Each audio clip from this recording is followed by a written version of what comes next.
Perkenalkan, nama saya Yulia Angelina, NIM 1910416923, kelas A3 Manajemen Pagi, jurusan Manajemen, hari atau tanggal Kamis 15 Juli 2021.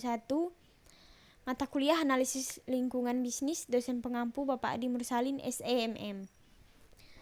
Bagian A. Pertanyaan yang pertama, apakah Anda selalu hadir dalam kuliah Analisis Lingkungan Bisnis? Mengapa? Jawabannya iya. Karena pada semester ini mata kuliah analisis lingkungan bisnis sangat penting dan sangat dibutuhkan untuk melanjutkan ke semester depan dan sangat bermanfaat untuk kedepannya.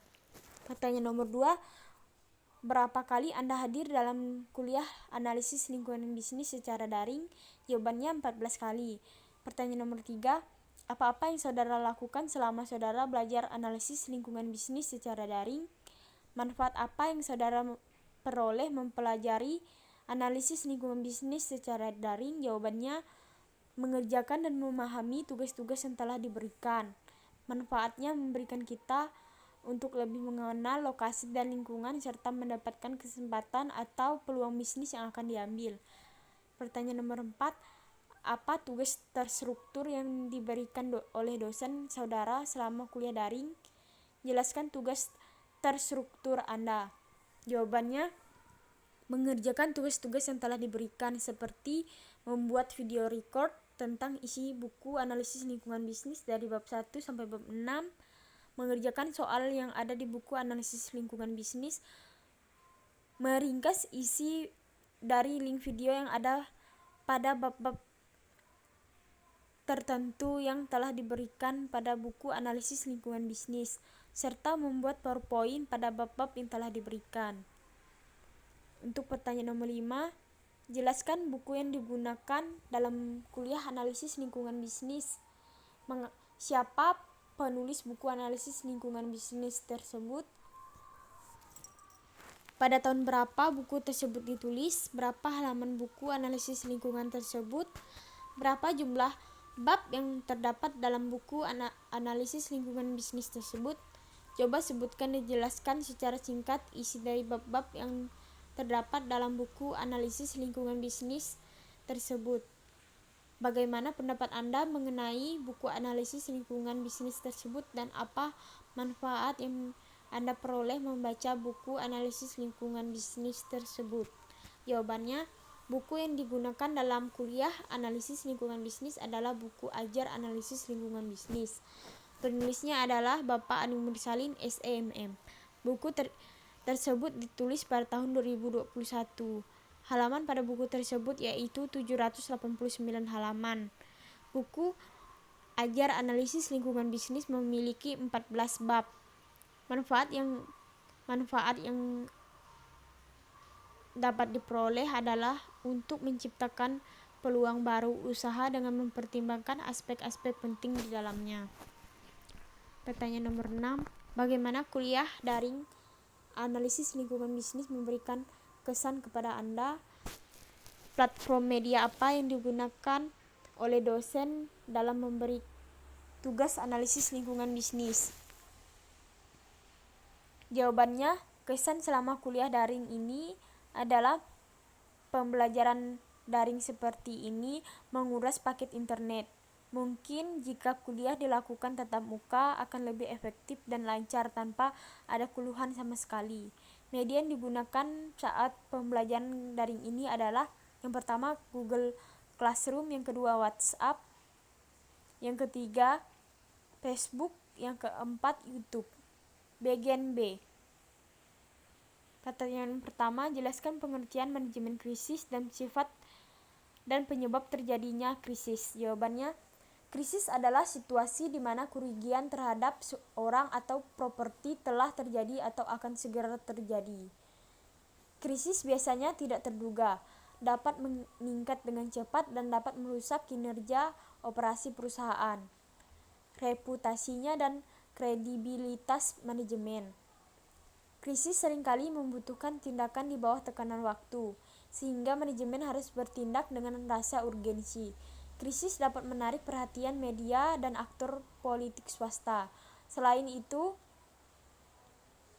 publik mungkin bersimpati dengan mereka yang dirugikan, terutama jika mereka tidak menaruh curiga atau tidak berkelas. Banyak krisis berkembang dan cepat, seperti dalam kasus keracunan Tylenol, tetapi beberapa krisis membusuk untuk waktu yang sangat lama. Protes terhadap Nike atas dugaan kondisi WhatsApp di pabrik pemasok luar negeri berlanjut selama beberapa tahun. Tylenol pada tahun 1982. 7 orang meninggal karena kapsul Tylenol yang disuntik dengan cyanida. Pertanyaan nomor 2, sebutkan dan jelaskan komponen dari program manajemen krisis. Jawabannya, manajemen krisis memiliki 5 komponen. Yang pertama, penghindaran, yaitu salah satu aspek dari strategi penghindaran adalah audit. Yang kedua, kesiapan, yaitu bagian penting dari kesiapan adalah pengorganisasian. Perusahaan yang rentan terhadap krisis membutuhkan tim manajemen krisis yang dapat dimobilisasi dengan cepat dan secara substantif dapat mengatasi akar penyebab krisis. Yang ketiga, analisis akar penyebab. Langkah pertama dalam mengembangkan tanggapan yang efektif adalah menganalisis krisis. Ini jelas bagi banyak perusahaan. Yang keempat, respon. Respon mencangkup tindakan untuk menyelesaikan krisis, menangani akar penyebabnya, dan berkomunikasi dengan pemangku kepentingan, publik dan pemerintah. Tindakan yang tepat tergantung pada akar penyebab dan situasi spesifik. Yang kelima, resolusi, mencakup solusi dari akar penyebab dan respon. Untuk pertanyaan nomor 3, bab 7 dalam buku analisis lingkungan bisnis adalah berkenaan dengan mengetahui lingkungan bisnis. Penggunaan strategi berbasis non-pasar di perusahaan. Jelaskan bagaimana menggunakan strategi berbasis non-pasar di perusahaan. Sebutkan contoh perusahaan yang menggunakan strategi berbasis non-pasar dalam melakukan bisnisnya. Jawabannya, cara menggunakan strategi berbasis non-pasar di perusahaan yaitu dengan cara kenali pelanggan Anda adalah hal yang terpenting untuk kesuksesan bisnis. Begitu pula kenali negaranya.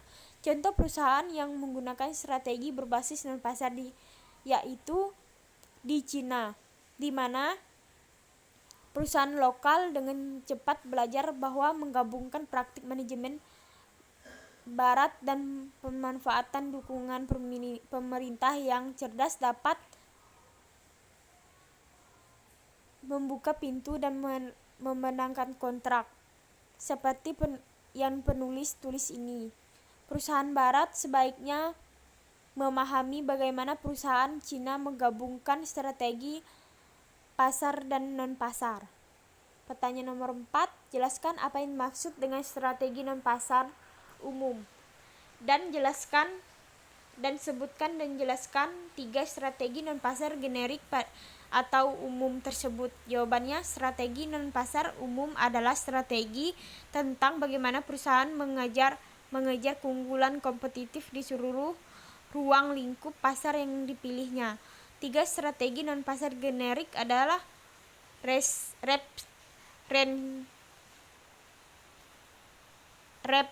representasi, pembangunan mayoritas, dan penyediaan informasi. Yang kelima, pilih salah satu bab dari 15 bab yang ada di buku analisis lingkungan bisnis dan jelaskan isi dari bab yang Anda pilih tersebut. Dan berikan contoh dalam penjelasan Anda. Jawabannya di sini saya mengambil bab 4. Bab 4, media berita dan isu bukan pasar. Media berita berperan penting dalam masyarakat dengan memberikan informasi kepada publik tentang hal-hal yang memengaruhi kehidupan masyarakat dan masyarakat tempat mereka tinggal. Media berita juga memainkan peran penting dalam mengidentifikasi isu-isu non-pasar dan mendorong tindakan yang mempengaruhi kemajuan mereka. Peran media berita dalam masalah non-pasar. Contoh mencolok dari peran media berita dapat memainkan strategi kelompok aktivis diberikan oleh kampanye Dewan Pertahanan Sumber Daya Alam atau NRDC. Melawan alar, bahan kimia yang digunakan untuk membuat apel matang lebih seragam dan tetap segar saat disimpan. Kepentingan intrinsik audiens. Yang pertama, cakupan meningkat dengan minat audiens, dan yang kedua, perlakuan akan dipilih untuk menarik dan mempertahankan audiens. Signifikansi sosial. Perspektif signifikansi masyarakat memandang liputan dan perlakuan sebagai cerminan dari persepsi media berita tentang signifikansi suatu masalah bagi masyarakat. Perspektif ini mencerminkan peran media berita dalam melayani demokrasi dengan menyediakan informasi yang dibutuhkan warga. Menggabungkan perspektif. Menggabungkan dua perspektif ini memberikan teori liputan dan perlakuan berita sebagai fungsi dari minat penonton yang intrinsik dan penilaian media tentang signifikansi sosial dari masalah tersebut. Kelayakan berita. Konsep kelayakan berita memperluas minat audiens intrinsik dan di media signifikansi sosial yang dirasakan. Sebuah masalah lebih layak diberitakan juga memiliki tingkat kesegaran atau urgensi. Biaya liputan. Biaya liputan tersebut termasuk menugaskan jurnalis membuat cerita dan menjaga kantor biro, membawa wartawan ke tempat berita tersebut, dan memberikan dukungan editorial dan administratif. Keseimbangan dan keadilan.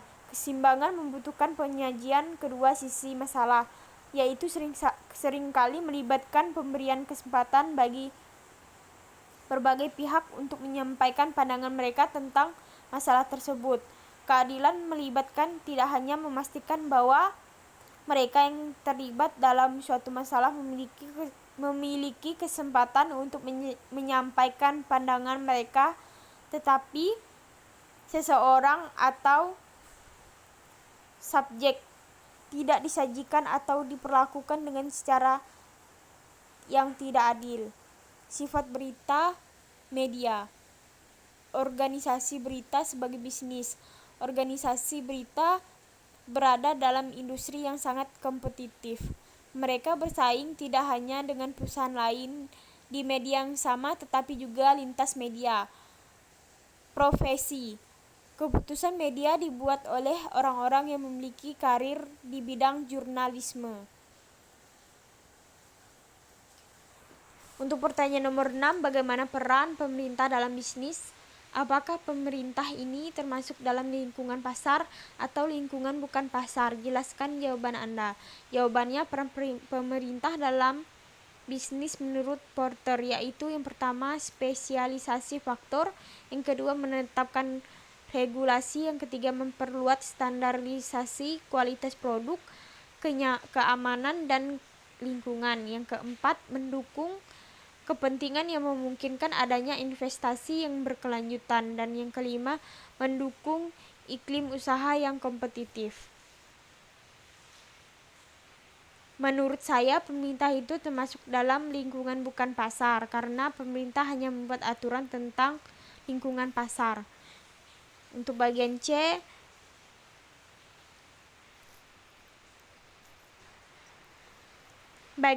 berkenaan dengan video yang berkenaan dengan analisis lingkungan bisnis.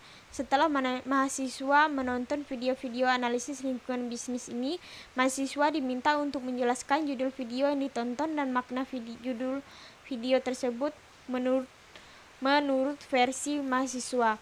Teori-teori ini yang dijelaskan oleh pembicara dalam video tersebut, dan manfaat dan wawasan yang diperoleh setelah menonton video-video analisis lingkungan bisnis yang mahasiswa tonton.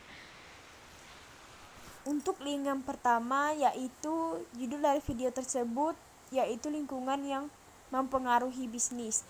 Video tersebut menjelaskan tentang efek lingkungan bukan pasar meliputi beberapa faktor, yaitu peranan pelanggan atau pembeli, efek pesaing atau perusahaan lain, penyediaan bahan baku atau mentah, pemberian modal atau pinjaman, dan peranan pekerjaan.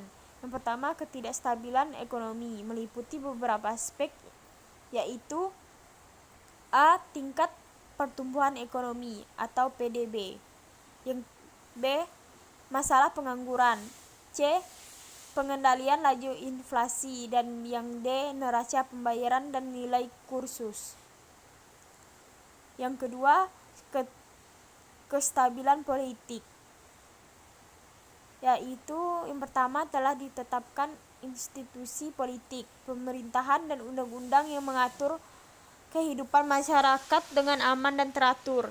Yang kedua, terdapatnya kebebasan yang luas dalam masyarakat dalam mengemukakan pendapat dan menjalankan kegiatan usaha sesuai keinginannya.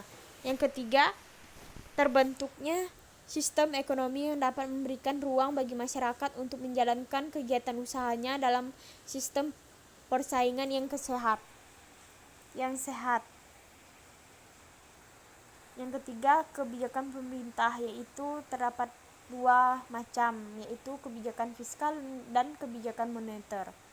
Untuk link yang B, judul dari video di atas yaitu dampak COVID-19. Ekonomi RI minus 5%, 5,32%. Statistik mencatat pertumbuhan ekonomi Indonesia pada triwulan kedua 2020 mengalami kontraksi atau minus 5,32% dibanding tahun sebelumnya. BPS menilai perlunya mendorong komponen konsumsi rumah tangga dan investasi untuk perbaikan pertumbuhan di triwulan ketiga. Bila dibandingkan triwulan pertama tahun ini, pertumbuhan ekonomi mengalami minus 4,19%. Banyak hal yang mempengaruhi kontraksi ekonomi khususnya di masa pandemi COVID-19. Kepala BPS Suharyanto mengatakan ekonomi Indonesia dipengaruhi konsumsi dan investasi. Untuk itu perlu mencari cara agar kedua komponen itu kembali meningkat di triwulan ketiga. Menko Perekonomian Airlangga Hartarto optimistis laju ekonomi di 2 triwulan selanjutnya mulai membaik. Ia menyebut sejumlah indikator dari penjualan retail dan keyakinan konsumen menunjukkan perbaikan. Penurunan ini ternyata lebih dalam jika dibandingkan dengan ekspektasi pemerintah yang memprediksi di angka 4,3% hingga 4,8% pada kuartal 2. Merosotnya pertumbuhan ekonomi ini disebabkan karena pandemi COVID-19 yang melemahkan berbagai faktor ekonomi. Turbulensi pandemi ini menyebabkan banyak perusahaan yang tak beroperasi hingga berujung pada proses PHK. Sekian jawaban UAS dari saya ucapkan terima kasih.